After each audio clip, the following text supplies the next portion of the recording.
बिस्मिल्लाहिर्रहमानिर्रहीम। अस्सलाम वालेकुम। आज 15 अगस्त रोज़ सोमवार हम बात करेंगे दो अहम केसेस के हवाले से। शहबाज गिल के मामले पर पाकिस्तान तहरीक इंसाफ का और इमरान खान का सब्र जवाब दे गया है और अब वो खुलकर अब ऑन कर लिया है उन्होंने शहबाज गिल के मामले पर, और उस हवाले से इस्लामाबाद हाई कोर्ट में एक दरख्वास्त भी दायर की गई है और इमरान खान की ज़ेर सदारत इजलास में बड़े फैसले भी हुए हैं जो मीडिया के सामने भी लाए गए हैं। उसकी तफसील भी मैं आपके साथ शेयर करूँगा।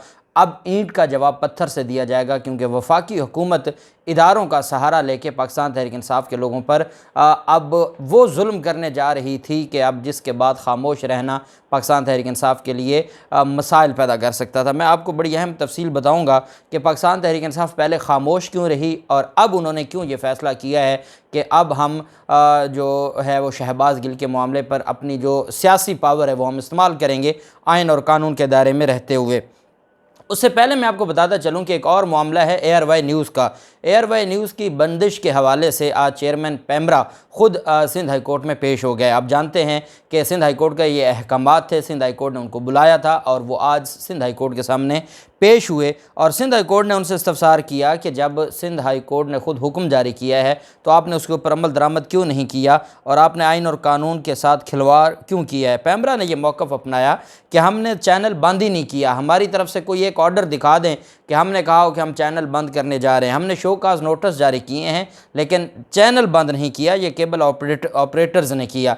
जिस पर एयरवाई न्यूज़ के वकील बैरिस्टर अयान मेमन ने अदालत के सामने कहा कि पैमरा केबल ऑपरेटर्स की आड़ में बचने की कोशिश कर रहा है और सिंध हाई कोर्ट ने पैमरा वकील से इस्तफसार किया कि चैनल बंद करते हुए तो क्या 6000 वर्कर्स की तनख्वाह आप जेब से देंगे?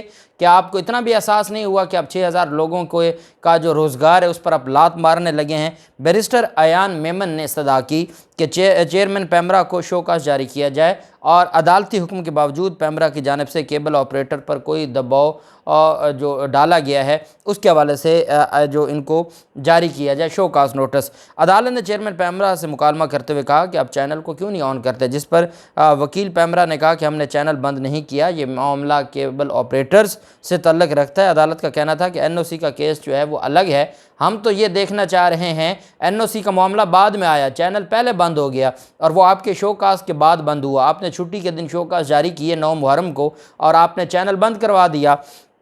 अदालत ने कहा चलें ठीक है, हम आपकी बात मान लेते हैं। आप कहते हैं कि आपने पैमरा ने केबल ऑपरेटर्स को ये नहीं कहा कि वो चैनल बंद करें, ठीक है हम आपकी बात मान लेते हैं और हम आपकी बात को दुरुस्त तस्लीम कर लेते हैं। अदालत ने कहा फिर आप एक काम करें, आप एक रिटन आज मरासला जारी करें तमाम केबल ऑपरेटर्स को कि पैमरा ने एयरवाई न्यूज़ को बंद नहीं किया, आप एयरवाई न्यूज़ को जो उसकी पोजीशन है, जो नंबर है, उस पर आप चलाना शुरू कर दें, आप बहाल कर दें। तो फिर अदालत ने कहा कि ठीक है, अगर आप कहते हैं कि आपने बंद नहीं किया तो आप फिर अपनी जो बोनाफाइडली है वो शो करें। जो एनओसी का मामला था वो नोटिफिकेशन जो किया गया था वो मुअत्तल हो चुका है, आप उसको छोड़ दें, वो एक अलग मामला है। आप ये करें कि आप एक मरासला जारी कर दें और वो मरासला आज शाम तक आप रजिस्ट्रार सिंध हाई कोर्ट को भी आप उसकी कॉपी जमा करवाएंगे जो आप केबल ऑपरेटर्स को देंगे और उसके बाद आपकी ज़िम्मेदारी ख़त्म हो जाएगी। और क्योंकि आपकी जब आपकी तरफ से ये मरासला जारी हो जाएगा तो केबल ऑपरेटर्स पाबंद हैं कि वो आपके और जो फिर केबल ऑपरेटर्स आपके मरासले के बाद भी ऑन नहीं करेगा, बहाल नहीं करेगा, फिर अदालत उन केबल ऑपरेटर्स का लाइसेंस मनसूख कर सकती है। आप अपनी बोनाफाइडली शो करें और आप आइन और कानून के तहत अपनी सारी जो मामला, अदालत ने कहा आप ये 2 लाइनें लिख दें, हमें कोई एतराज़ नहीं है। अदालत ने कहा कि हम पहले नशरियात से पाबंदी उठाने का हुक्म दे चुके हैं, एयरवाई न्यूज़ की नशरियात की बहाली के हुक्म पर अमल दरामद की रिपोर्ट यकीनी बनाई जाए। एयरवाई न्यूज़ के वकील बैरिस्टर अयान ने ये कहा है कि चेयरमैन पैमरा कोर्ट में पेश हुए हैं और उन्होंने कहा है कि हमने अहकाम नहीं दिए, अब वो लिख के देंगे और वो सारे के सारे जो केबल ऑपरेटर्स हैं उनको लिख के देंगे और उसके बाद जो मामला है वो आगे चलेगा। तो ये मामला बड़ा दिलचस्प हो गया है। और दूसरी तरफ मैं आपको बताऊंगा नेक्स्ट वीलॉग में, आज एक डिवीज़न बेंच में एक दरख्वास्त दायर की गई थी, ये इंट्रा कोर्ट अपील फ़ाइल की गई थी वफाकी हुकूमत की तरफ से एनओसी मनसूख करने के मामले पर, जिस पर गरीदा फ़ारूकी को बड़ी तकलीफ़ हुई थी कि सिंध हाई कोर्ट फिर सारा कुछ खुद ही कर ले, फिर ये जो एजेंसियों का काम है ये ख़त्म कर दिया जाए, फिर जो टॉप रैंक की एजेंसीज़ हैं अगर उनकी रिपोर्ट को एक सिंध हाई कोर्ट ने उठा के फेंक देना है तो फिर इसका मतलब है कि सिंध हाई कोर्ट ही सारे काम करे। बड़ी तकलीफ़ थी गरीदा फ़ारूकी को। तो उस पर फिर इन्होंने जो फ़ैसला था, शॉर्ट ऑर्डर था, जिसमें NOC मनसूख करने का नोटिफिकेशन मुअत्तल कर दिया था, उसको चैलेंज किया। उसकी तफसील भी मैंने मंगवाई है, इंशाल्लाह वो भी मैं आपके साथ शेयर करूँगा। अब हम आ जाते हैं शहबाज गिल के मामले पर। आप जानते हैं आज 2 बजे शहबाज गिल की दरख्वास्त ज़मानत पर समाअत होनी थी। दरख्वास्त ज़मानत पर जब समाअत शुरू हुई तो पुलिस ने मुकदमे का रिकॉर्ड अदालत में पेश ही नहीं किया। पुलिस की तरफ से अदालत को ये बताया गया कि आज इस्लामाबाद हाई कोर्ट में हम मुकदमे का रिकॉर्ड लेकर गए थे और इस्लामाबाद हाई कोर्ट ने समाअत कल तक मुलतवी की है, तो हमने मुकदमे का रिकॉर्ड कल वहाँ पर भी पेश करना है, इस वजह से हम यहाँ आज पेश नहीं कर पा रहे, हमें टाइम दिया जाए, हम कल मुकदमे का रिकॉर्ड पेश करेंगे। एक बात मैं आपको बताता चलूं कि कुछ दोस्त आज पूछ रहे थे, हमारे रिपोर्टर्स ने भी इसके ऊपर बात की है कि जी आज शहबाज गिल को अदालत में ज़मानत थी और अदालत में पेश नहीं किया गया।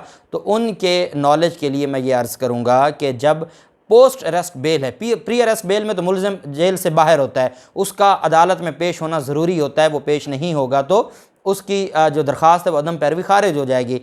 और जब मुलज़िम जेल में होता है तो तब जब ज़मानत की दरख्वास्त पर समाअत जारी होती है तब मुलज़िम को अदालत में पेश नहीं किया जाता, बल्कि जब फ़र्द जुर्म आयद हो जाए, ट्रायल शुरू हो जाए, तो फिर हर तारीख पर ट्रायल में मुलज़िम को जेल से अदालत में पेश किया जाता है।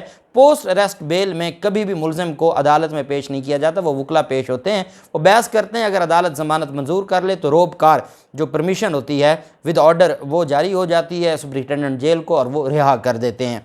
तो इस वजह से ये जो कन्फ्यूजन है कि आज जेल हुकाम ने पेश नहीं किया, ये बात दुरुस्त नहीं है। अदालत ने जो एडिशनल सेशन जज साहब हैं वहाँ पर फैसल चौधरी साहब ने कहा कि ये जानबूझ के डिलेइंग टैक्टिक्स इस्तेमाल कर रहे हैं और हम इस सारे मामले को जानते हैं और अदालत इसको देख ले। अदालत ने कहा कि मैं हुक्मनामा लिख रही हूँ, आज से अदालत ने तहरीरी ऑर्डर लिखा और अदालत की तरफ से ये कहा गया कि कल 12:30 बजे हम समाअत करेंगे। इस्लामाबाद हाई कोर्ट की तब तक समाअत हो जाएगी, 12:30 बजे हम समाअत करेंगे। कल जो बहस करेगा ठीक है, नहीं बहस करेगा अदालत रिकॉर्ड देखकर फ़ैसला कर देगी। अदालत किसी का इंतज़ार नहीं करेगी और अदालत किसी को मज़ीद मोहलत नहीं देगी। बड़े खुले अल्फाज में अदालत की तरफ से ये हुक्म जारी किया गया और कल मैंने आपको बताया था कि 1-2 दिन का इसमें इशू नहीं होता, ये एक रूटीन मैटर है।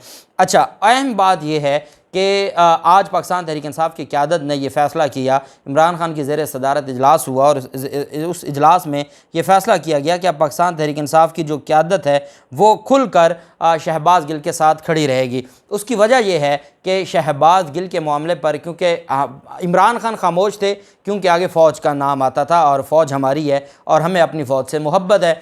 इसी तरह से पाकिस्तान तहरीक इंसाफ भी जब फ़ौज की बात आती थी तो वो अपनी ज़ाती जो सियासत थी उसको पीछे छोड़ देते थे और फ़ौज के लिए खामोश थे कि ठीक है आइन और कानून अपना रास्ता बनाएगा, ज़्यादती ना करे, आइन और कानून के मुताबिक उसने जो बात की है उसके साथ ट्रीट किया जाए। अब जब देखा कि ये तो इन्होंने आज फ़ौज खड़ी कर दी इस्लामाबाद हाई कोर्ट में, ये जिस्मानी रिमांड लेके तशद्दुद करना चाहते हैं, ये तो फ़ौज की आड़ में और इदारों की आड़ में अपना बुग़्ज़ निकाल रहे हैं, ये तो अपनी दुश्मनी मार रहे हैं, ये तो अपना इंतकाम पूरा कर रहे हैं। इस वजह से कब तक पाकिस्तान तहरीक इंसाफ खामोश बैठी रहेगी? आज शहबाज गिल है, कल फवाद चौधरी है, अगले दिन शीरी मज़ारी हैं। ये तो इसी तरह पाकिस्तान तहरीक इंसाफ के एक रहनुमा को उठाएंगे तो फिर हम हाथ पे हाथ धरे बैठे रहेंगे। इस वजह से उन्होंने कहा कि जो फ़ौज का एहतराम अपनी जगह और हमने उस एहतराम में खामोश रहे, लेकिन चूंकि अब ज़्यादती और जुल्म शुरू किया जा रहा है, अब दोबारा जिस्मानी रिमांड के लिए मामला और ये उसकी ज़मानत नहीं होने दे रहे और 8 रुकनी वकला टीम इन्होंने अदालत में खड़ी कर दी। अब ज़रूरत है कि उसकी जो है वो आइन और कानून के तहत उसको इंसाफ मिले।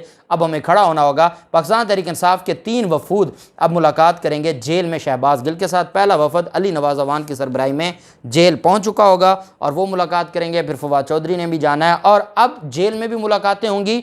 और जो अहम मामला शुरू हुआ है वो है पाकिस्तान तहरीक इंसाफ ने शहबाज गिल के इस मुकदमा को खारिज करवाने के लिए इस्लामाबाद हाई कोर्ट से रुजू कर लिया। बड़ा देखा कि चलें ज़मानत हो जाएगी, उसके बाद जो अक्यूटल पिटिशन है, एप्लीकेशन है, वो हम इसी ट्रायल कोर्ट में देंगे, मामला चल जाएगा। लेकिन जब ये देखा कि जो मौजूदा इम्पोर्टेड हुकूमत है ये किसी हद तक भी जा सकती है, तो पाकिस्तान तहरीक इंसाफ की जो क़यादत है, वकला क़यादत, इन्होंने पहले ये किया था कि ये शहबाज गिल पर एक कराची में भी मुकदमा था, कराची में भी मुकदमा था, इस्लामाबाद में भी मुकदमा था। और उस मुकदमे को, कराची के मुकदमे को जब चैलेंज किया गया तो इस्लामाबाद हाई कोर्ट ने कहा कि वो हमारी हदूद में नहीं आता, आपने कराची के मुकदमे को खारिज करवाना है तो आप कराची सिंध हाई कोर्ट में दरख्वास्त दायर करेंगे। अब इन्होंने क्या किया कि अब इन्होंने इस्लामाबाद में जो थाना कोहसार में मुकदमा दर्ज हुआ था उसको खारिज करो, क्योंकि ज़मानत की जब दरख्वास्त दायर हो जाए या अबूरी ज़मानत कोई करवा ले उसके बाद क्वैशमेंट की दरख्वास्त दायर की जाती है। जब रिमांड पर हो तो दरख्वास्त दायर नहीं की जाती। इन्होंने पूरा जोर लगा के आज नोटिस करवाए पाकिस्तान तहरीक इंसाफ को और शहबाज गिल को कल के लिए जिस्मानी रिमांड पर, और आज पाकिस्तान तहरीक इंसाफ ने शहबाज गिल की दरख्वास्त दे दी है अखराज मुकदमा की, और वही बेंच कल समाअत करने जा रहा है जो वफाकी हुकूमत की दरख्वास्त पर समाअत करेगा। वही बेंच इस दरख्वास्त को, अखराज मुकदमा की दरख्वास्त पर भी कल ही समाअत करेगा और कल समाअत के लिए मुकर्रर कर दिया है। शहबाज गिल ने मौक़िफ़ अख्तियार किया जी कि बदनीयती पर मबनी और खिलाफ कानून मुकदमा दर्ज किया गया है। पुलिस ने महज हुकूमत वक्त से वफादारी निभाने के लिए ये झूठा पर्चा काटा है। मुकदमा महज हुकूमत के सियासी एजेंडे की तस्कीन के लिए दर्ज किया गया है और जुल्म से पनाह लेने के लिए मैं हाई कोर्ट का दरवाज़ा खटखटाने के अलावा मेरे पास कोई चारा नहीं है। शहबाज गिल ने यह इस्तदा की कि अदालत अखराज मुकदमा की दरख्वास्त मंजूर करे और उनके खिलाफ जो FIR है उसको कलअदम करार दे, और साथ अदालत को यह भी कहा कि वो अपने इदारों की कभी भी गुस्ताखी नहीं कर सकते, तौहीन नहीं कर सकते। उनके अल्फाज आगे पीछे हो सकते हैं लेकिन उनकी नीयत ऐसी नहीं थी, और उनका जो प्रीवियस कंडक्ट है वो देख लिया जाए कि वो पाकिस्तान का वफ़ादार शहरी है, अपने इदारों का वफ़ादार है और अपनी रियासत का वफ़ादार है। इस वजह से ये मुकदमा खारिज किया जाए। चूँकि अब ये जो इम्पोर्टेड सरकार है इसने अपनी जो नलायकियाँ हैं, डॉलर कहाँ जा रहा है, डीज़ल महंगा, पेट्रोल महंगा, बिजली और लोड शेडिंग, वो सारे मसाइल, महंगाई, उन मसाइल को छोड़ के शहबाज गिल को सामने ला के उस पर जुल्म शुरू करवा दिया। तो जब तक तो पाक फ़ौज और इदारों की बात थी, इमरान खान भी खामोश रहे, पाकिस्तान तहरीक इंसाफ भी खामोश रही। अब जब उन्होंने देखा कि ये वफाकी हुकूमत ख़ुद तमाशा कर रही है आड़ में पाक फ़ौज के और इदारों के, तो अब उन्होंने बड़ा फ़ैसला लिया है और अब इंशाल्लाह कल का दिन बड़ा अहम है। जो भी तफसीलात होंगी आपके साथ शेयर करते रहेंगे। अल्लाह पाक पाकिस्तान कामयाब नासिर हो। बहुत शुक्रिया। अल्लाह हाफ़िज़। पाकिस्तान ज़िंदाबाद।